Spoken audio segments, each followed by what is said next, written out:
Okay. We have one of our members introducing his father today. So instead of father-son, son introduces father. And that's Steve Crandall. Steve, come on up here. And Steve has helped us do our first video last year, if you recall. That's on our website. And then last week, he and his staff produced and created that other short video about our foundation, et cetera, and it was well done. Thank you, Steve, for doing that.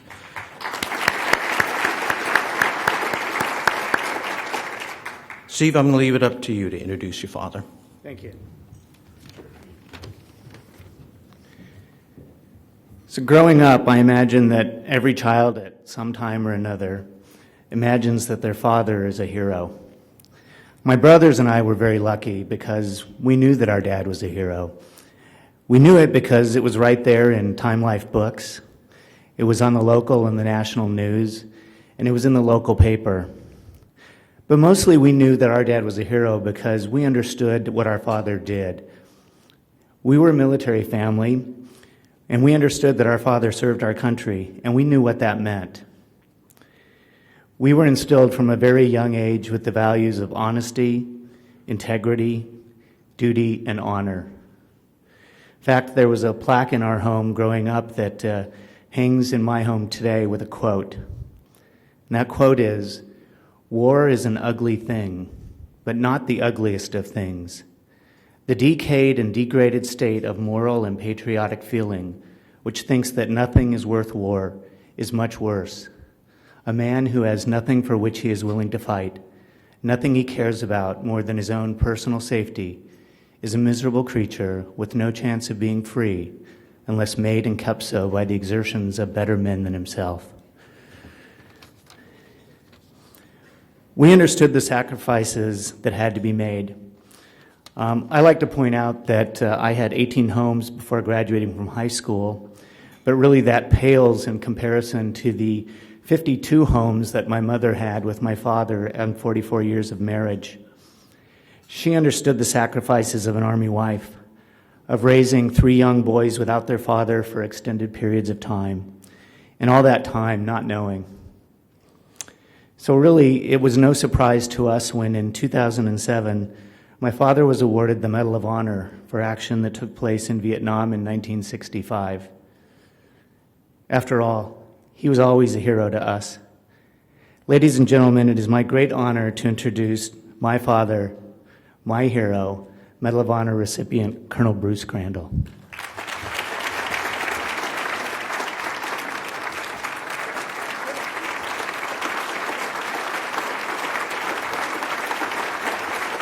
Thank you. Thank you. You're on to my time. I've heard what Paul does to people if they don't get through their talk in time. Stephen is only one of the 3 sons that my wife and I had, and we had 54 years of married life and 53 homes. All 3 boys have master's degrees or better. All of them were Eagle Scouts, and all of them were scared to death that Mama would tell Papa about some of the things they were doing. One thing Steve has that I taught him is that he must be very careful about introducing somebody that's going to have the mic after him. So you did a hell of a good job, Steve. John McCain taught me that, incidentally. I introduced him one time at a meeting, a national meeting, and I mentioned that his grandfather was a 4-star admiral, retired, and his father was a 4-star admiral on active duty when John went to the Naval Academy. And John graduated 3rd from the bottom of his class. Now, I did that because he went and sent a young man I had primed to go to West Point to the Naval Academy. And so I was getting even. John took the mic and put it behind him, and he said, I was 5th from the bottom. I mentioned to him that 2 guys dropped out. They didn't count. Anyhow, it was a lesson learned. I'm wearing my Stetson because I wore it in the White House in 2007. And if there's any Air Force officers in here, one of them was the assistant to the president, the military assistant. They don't call them aides, I guess, but he walked in and just before we were to meet the president and said, "That's not appropriate." I said, "Sir?" He said, "The hat's not appropriate." I said, "Stetson, sir. The Stetson's not appropriate." He says, "The Stetson's not appropriate." I said, "Well, sure, sir, rest assured this is not the last inappropriate thing I'm going to do in my life." And I wore it in the White House, and the president, after he hung the medal around my neck, said, "It's about time, Bruce." And then he said, "Nice hat." I said, "Stetson, sir. I just corrected your aide." Anyhow, it was a pleasure. I wore it because it's a standard for those of us who are in the CAV, and it's an honor for me to wear it, and it also covers up that bald spot that's starting on the back of my head. I want to talk a little bit about our organization. There's 81 living Medal of Honor recipients. We have 12 from the Second World War, 12 from Korea, and 54 from Vietnam, and 3 from the War on Terror. Only one is still on active duty, and that's Leroy Petrie down here at Fort Lewis. And I love the young man. He's a real good soldier, and he'll stay on active duty as long as they treat him like one. He lost his hand throwing a hand grenade away from a group that were on the ground, that were gathered, that were wounded. He was wounded, both legs, and the hand grenade came in on him. He reached over and grabbed it and threw it away. And he says you do it again, except you throw it left-handed. So we all learn.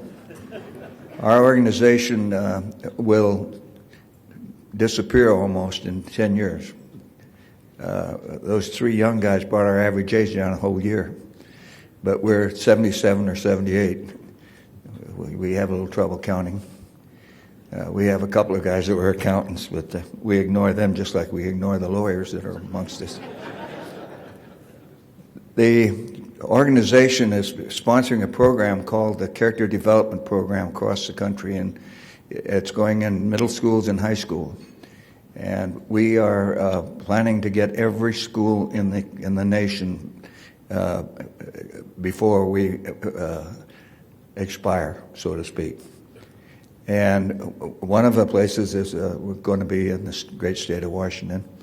And I am the sponsor for the society itself with the Board and Foundation on the Character Development Program.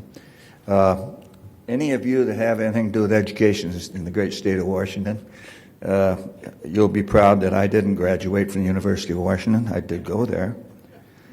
The dean told me if I could think that fast when I was explaining why I was in front of a panty raid, that I probably belong to university, but not necessarily this one. So I spent 17 years getting a bachelor's degree and another 8 or 9 getting a master's. I was told I was educated beyond my intelligence level when I was a sophomore in high school. So it doesn't prohibit you from going on to school. It just shows that one of your teachers has a good handle on your educational capabilities. We have 6 points in our program, the Character Development Program, and it's courage, sacrifice, commitment, citizenship, patriotism, and integrity. Those are things we think should be taught in schools. And we're not talking about service in the military. We're talking about service in your community and things that you can do as a young person to make your place a better place to live and your community. And we want them to have the courage to say no when that's the right answer to drugs or whatever. And we want to set that example in all those schools. And we've been doing quite a good job. We've got over 500,000 students so far. We've been over 400 school districts, and we'll head for Kentucky next week to work on that there.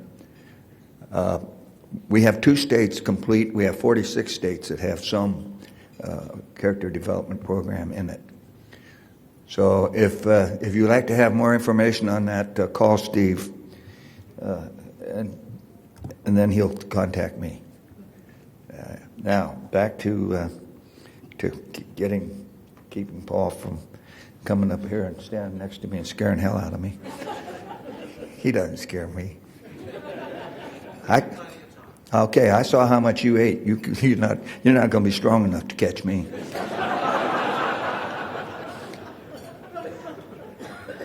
I was born and raised in Olympia, Washington. If you go down there, the high school, Olympia High School, was the only school in town, except for St. Martin's, where Paul's father was the head of that institution.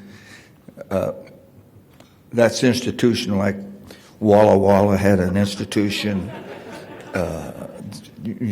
Century, I think, had an institution. Stillicum had a different kind of institution. And we had St. Martin's. Anyhow, when I graduated from high school, this favorite teacher said if I ever got a college degree, it'd be a cold day in hell. It was minus 15 degrees in Omaha, Nebraska in January of '69. And that's the absolute truth. So my wife, bless her, said, let's call Mrs. Cast, who happened to be the teacher that told me I was educated beyond my intelligence level, because teachers love to hear from their former students.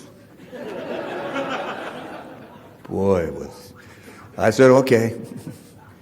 I dialed. Mrs. Cast answered the phone. I said, Mrs. Cast, this is Bruce Crandall. She says, I know your voice. It didn't get any better. I said, you may be pleased or surprised to know that I got a bachelor's degree today and I graduated at the top of the class. I had straight A's. Silence. And she says, Bruce, I'm happy for you, but this could be looked at in two ways. It could just show how far in the bucket the education system has gone. So when I got a master's degree, I didn't bother to call. I could get that from my mother-in-law, who happened to live in Kent. I proposed to my wife when she was 16, 17, 18, 19. 4 or 5 times each year. She kept saying, honey, we're going to get married, but not just yet.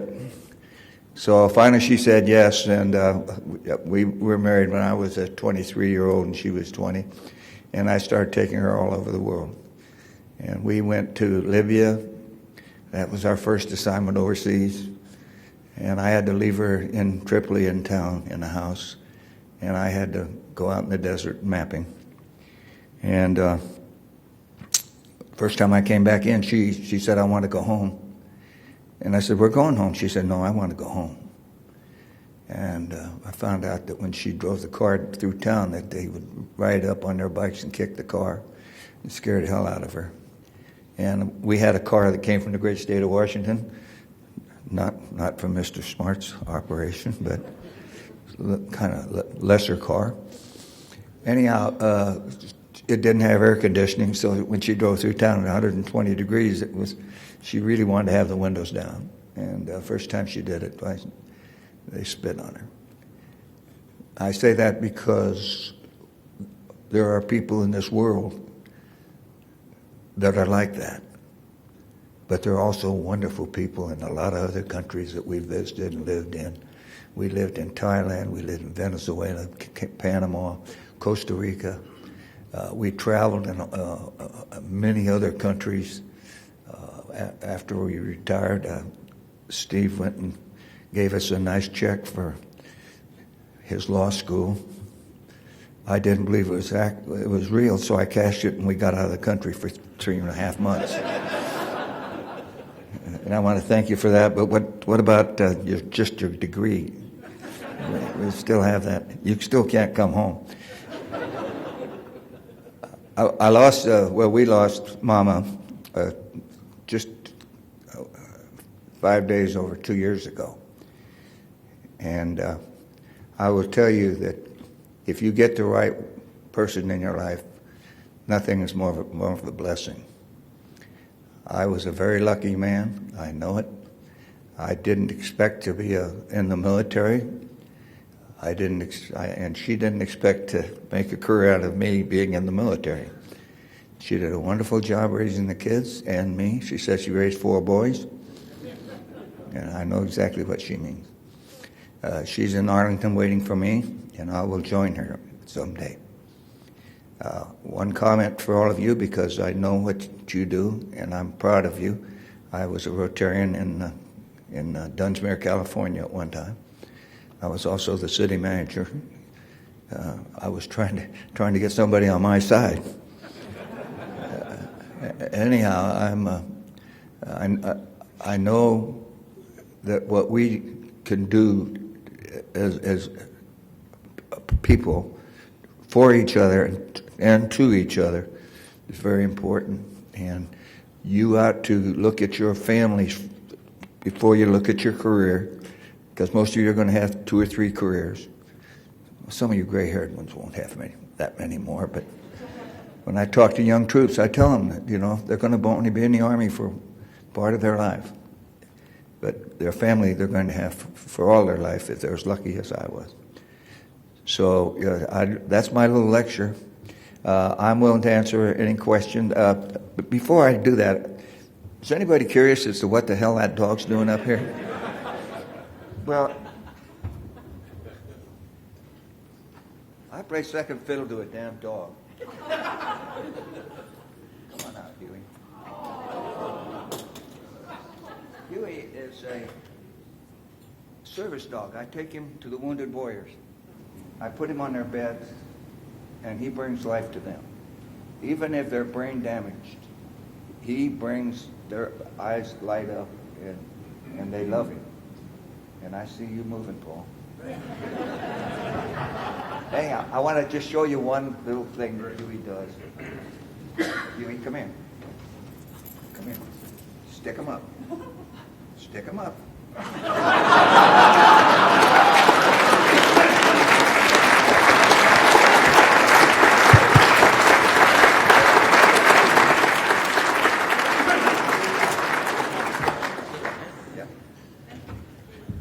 We have time for a couple questions. Paul?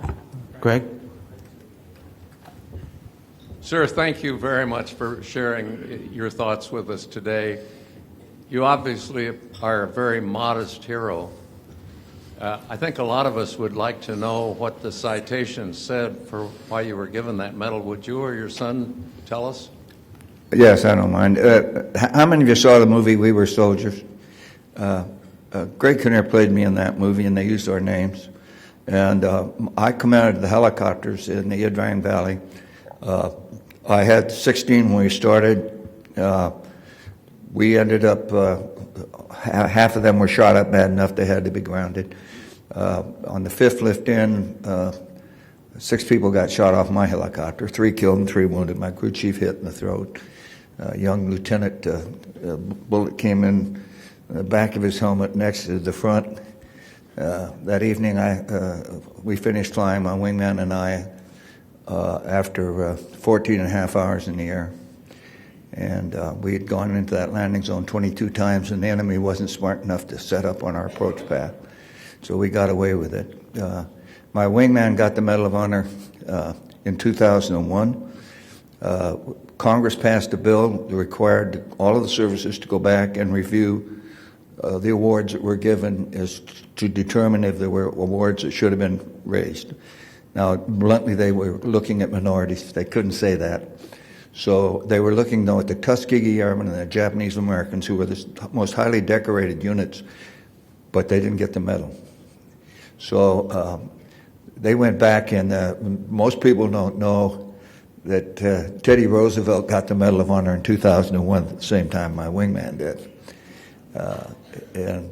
So it was supposed to be non-political, and I wasn't on Pork Chop Hill, and I wasn't on San Juan Hill, so I don't know what went on. So I have no comment except that my wingman was on Pork Chop Hill, Korea, and he later was the one that got it for it in the Idrang. The movie was pretty accurate, 75% accurate, 25% Hollywood, 25% Mel Gibson and Hal Moore, the general that he was lieutenant colonel on the ground. Recently, Sergeant Major Plumley passed away. He was played by Sam Elliott in the movie, and he was buried at Fort Benning, Georgia, and Sam Elliott was there. So was General Shinseki and a whole lot of us, and we're very, very, very proud of what we did in that battle and what happened. We ended up losing 301 men in a period of about 4 or 5 days, and but we saved 450 that were on the ground. My wingman and I got the ammo into them and got their wounded out. The medevac refused to go after my fifth lift in there because it was too hot. If the commander of that medevac unit had just let his people go, they would have done everything that needed to be done. But he was a commander that shouldn't have been in charge, and he set a standard of green landing zone for 5 minutes, and he was a worthless SOB in that battle. In the movie, it shows me pointing a pistol at him. I did that, but not exactly the way it showed in the movie. He jerked me off of a cot when I was trying to get myself under control, and I thought it was a Charlie trying to cut my throat. And so I rolled out with a pistol. And if he hadn't been calling me an SOB and some other things that most Americans know that language, I would have shot him. There's no doubt in my mind. I was the only one that got hurt in the exchange because I had the pistol on him and my guys saw it, and they knocked me out of the way. I think they just took a chance to get a shot at the old man. But anyhow, the young lieutenant that had the bullet come in the back of his helmet next to the front was in there trying to put a headset on over 14 stitches and a huge bandage so he could fly the next day. And I don't know if there's any retired generals in here right now, but I like to tell general officers that I knew he would be one someday. And they always say, how did you know that? And I say, because he's so friggin' hard-headed. But he retired as a 2-star. Most of the battles after that were not nearly as heavily helicopter dependent, and that's why it was such an important battle. Is that it?